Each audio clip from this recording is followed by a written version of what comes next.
A violência não começa no primeiro golpe. Ela começa no primeiro limite que você aceita ultrapassar. Essa frase que abre a nossa conversa hoje nossa, um soco no estômago, né? E é muito forte, muito direta. Define perfeitamente o nosso tema. Hoje a gente vai analisar os sinais que muitas vezes são bem sutis de um agressor num relacionamento e tentar entender os mecanismos psíquicos quase invisíveis que fazem a gente ignorar esses alarmes. Que é a parte mais complexa, talvez. Exato. E para nos guiar nessa análise, a gente tem em mãos o e-book Sinais de um Agressor, da Linda Borges. É um trabalho que vem de 5 anos de pesquisa, um mergulho na psicanálise para desvendar esses padrões. Um trabalho bem denso. Muito. E a nossa missão aqui não é só, listar bandeiras vermelhas. É entender por que a violência quase nunca chega de uma vez. Ela se infiltra, sabe, aos poucos. Disfarçada. Disfarçada de cuidado, de intensidade. E como a nossa própria mente, para se proteger, pode acabar nos deixando em perigo. A ideia, no fundo, é a gente conseguir sacar esses sinais antes que o ciclo se feche de vez. Então, vamos começar pelo ponto que talvez seja o mais contraintuitivo de todos.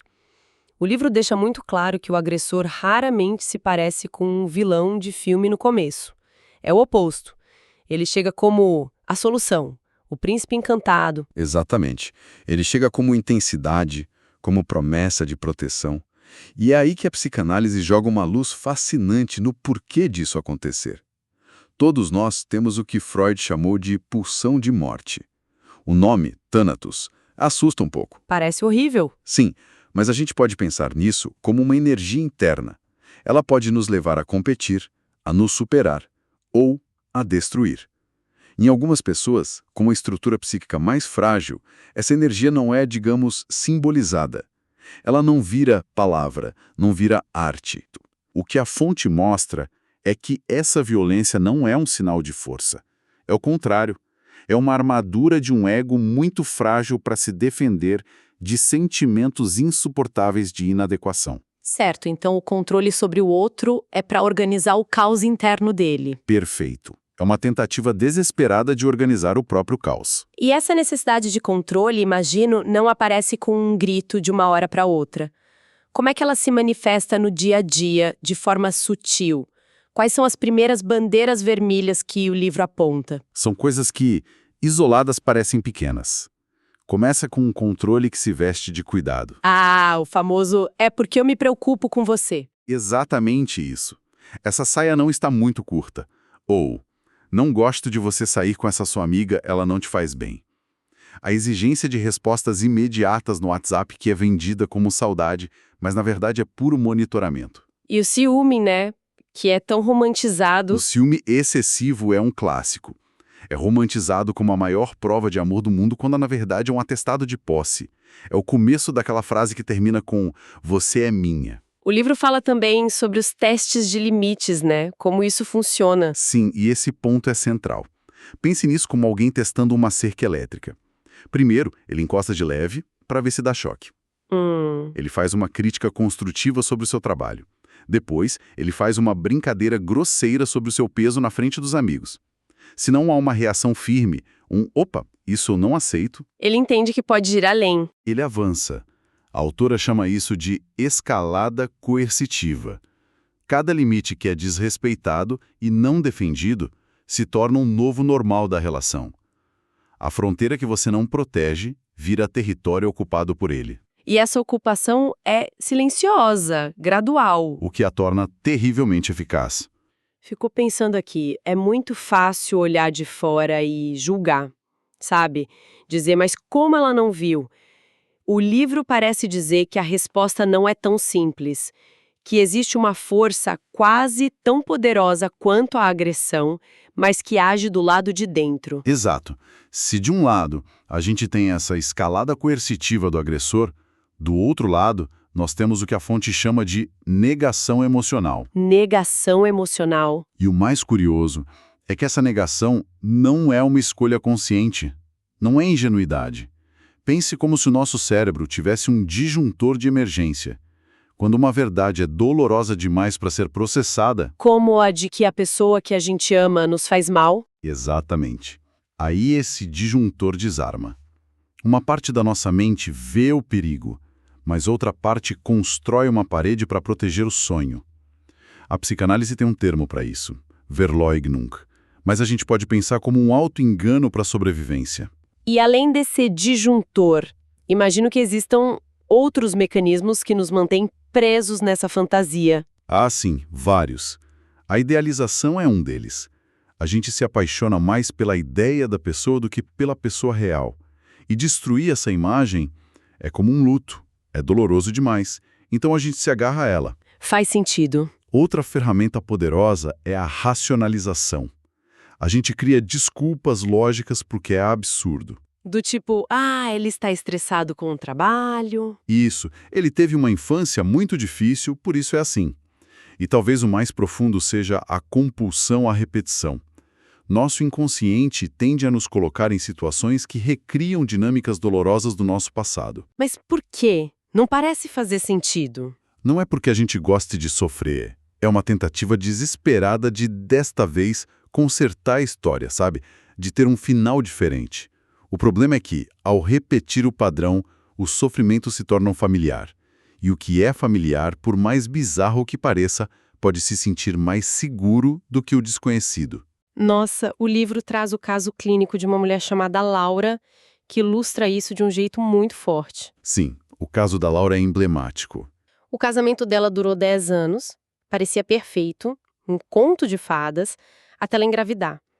Foi aí que o marido começou a se tornar extremamente controlador, mas sempre com a desculpa do cuidado com o bebê. Exato. E o que a análise dela revelou foi uma conexão inconsciente muito poderosa.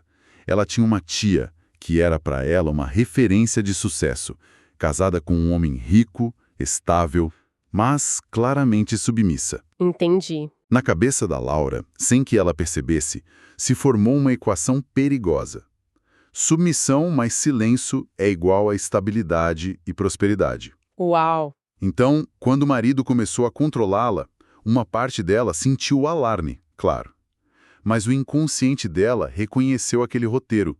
Era um caminho familiar.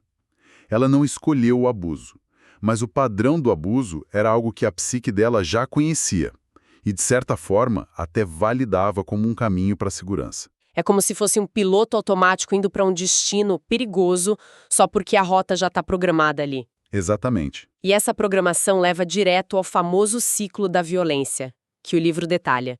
Começa com a tensão, que vai crescendo, depois a explosão, a agressão em si. Aí vem o arrependimento. As flores, os pedidos de desculpa. E por fim, a lua de mel, que parece que tudo voltou ao normal, até a tensão começar a subir de novo. A pergunta que não quer calar é: por que é tão absurdamente difícil simplesmente ir embora? A resposta está num conceito que a psicologia chama de trauma bonding, vínculo traumático. Vínculo traumático? E é crucial entender. Isso não tem nada a ver com fraqueza. É uma resposta neuroquímica, uma adaptação do cérebro para sobreviver num ambiente de caos. E o que forma esse vínculo é uma coisa chamada reforço intermitente. Reforço intermitente? Pense numa máquina de caça-níqueis. Você não ganha toda vez. E é exatamente isso que te mantém jogando. A esperança do próximo prêmio, a imprevisibilidade, é o que vicia. Que analogia perfeita! No relacionamento abusivo, o reforço intermitente funciona da mesma forma. A vítima não recebe carinho o tempo todo. Ela recebe picos de afeto, a lua de mel, que chegam logo depois de momentos de terror. O cérebro fica viciado não no carinho, mas na poderosa sensação de alívio que vem depois do sofrimento. Entendi. O alívio é a recompensa. Exato. A reconciliação libera dopamina, ocitocina, cria uma onda de bem-estar. E o agressor se torna, nesse ciclo perverso, a fonte da dor e também a única fonte do alívio. É uma armadilha cerebral perfeita. Isso explica por que a pessoa fica tão confusa e apegada. O livro conta um caso extremo para ilustrar isso, o de Marta. Ela viveu 25 anos num relacionamento abusivo. Com muita violência física, inclusive. Sim, e para conseguir suportar essa realidade, ela desenvolveu uma crença muito particular. O caso dela é impressionante. Ela passou a acreditar que uma entidade espiritual se apossava do marido e era essa entidade que agredia. O marido bom era uma vítima assim como ela. É um mecanismo de sobrevivência extremo, né? Totalmente. Para não enlouquecer com a contradição de amar e ser agredida pela mesma pessoa, a mente dela literalmente partiu o marido em dois. O marido bom e a entidade do mal. Como se fossem duas pessoas diferentes. Exato. Na psicanálise isso tem nomes técnicos como clivagem, dissociação, mas a ideia é essa. A mente se fratura para não quebrar por inteiro. Aceitar que o homem que ela amava era o mesmo que a machucava significaria o colapso de toda a vida dela. A crença na entidade, por mais bizarra que soe, era o que a mantinha de pé. É impressionante como o nosso cérebro, na tentativa de nos proteger, pode nos prender ainda mais. Diante de tudo isso, de toda essa complexidade, como se quebra esse ciclo? Qual é o caminho que a fonte aponta? O livro é muito firme nesse ponto. A culpa pela violência é sempre, 100% do tempo, de quem agride. Isso é inegociável. Certo. No entanto, a responsabilidade de dar o primeiro passo para sair, por amor próprio, acaba recaindo sobre quem sofre a violência. E esse primeiro passo não é fazer as malas. É um movimento interno. É um movimento de reconhecer. Reconhecer o que exatamente? Reconhecer a verdade. A autora usa uma frase poderosa. Reconhecer é poder. O ponto de virada muitas vezes não acontece depois da pior briga. Acontece no momento de silêncio, de clareza, em que a pessoa finalmente diz para si mesma: isso não é amor. É a ficha caindo. É a ficha caindo. Esse é o começo do resgate da autonomia psíquica. É quando a percepção da realidade finalmente ganha força suficiente para romper a barreira da negação, da idealização e de todas as desculpas. É um momento de dor imensa, mas também de uma libertação profunda. E depois desse reconhecimento interno, quais seriam os passos práticos? A partir daí, o caminho é transformar essa consciência em ação. O primeiro ato é começar a estabelecer limites. Dizer não. Não aceitar mais o controle, a crítica, o grito. É um ato concreto de autopreservação. E claro, buscar ajuda, imagino. Crucial. Ninguém deveria passar por isso sozinho. É acionar a rede de apoio amigos, família. É procurar terapia para entender as próprias dinâmicas internas que a levaram até ali. E, claro, buscar auxílio jurídico, medidas de segurança quando necessário.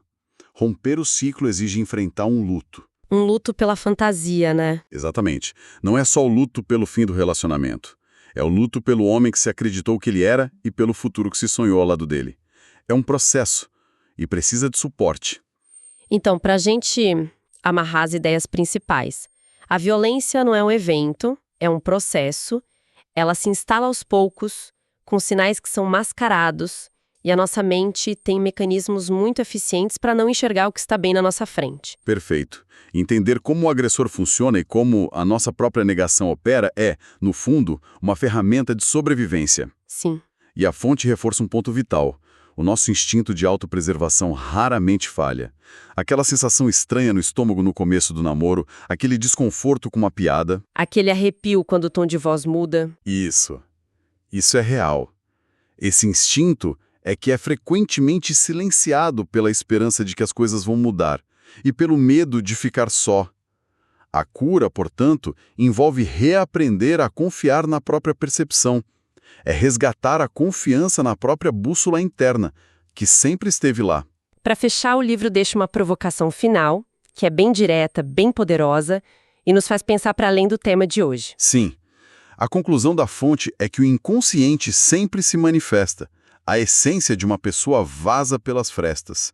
E o agressor, invariavelmente, emite sinais. Ele avisa. E a reflexão final que a autora nos deixa é: o agressor avisa. A pergunta é: você está disposta a escutar? E essa questão vai muito além dos relacionamentos amorosos, né? Com certeza. Ela nos convida a pensar em quantas vezes, em outras áreas da vida, no trabalho, com amizades, com a família, a gente negocia com a nossa intuição? Quantas vezes a gente sente aquele alarme interno de que algo está errado, mas escolhe ignorar em troca de uma realidade que, no momento, parece mais confortável? E a pergunta que fica no ar para cada um de nós é: qual é o verdadeiro custo a longo prazo dessa negociação?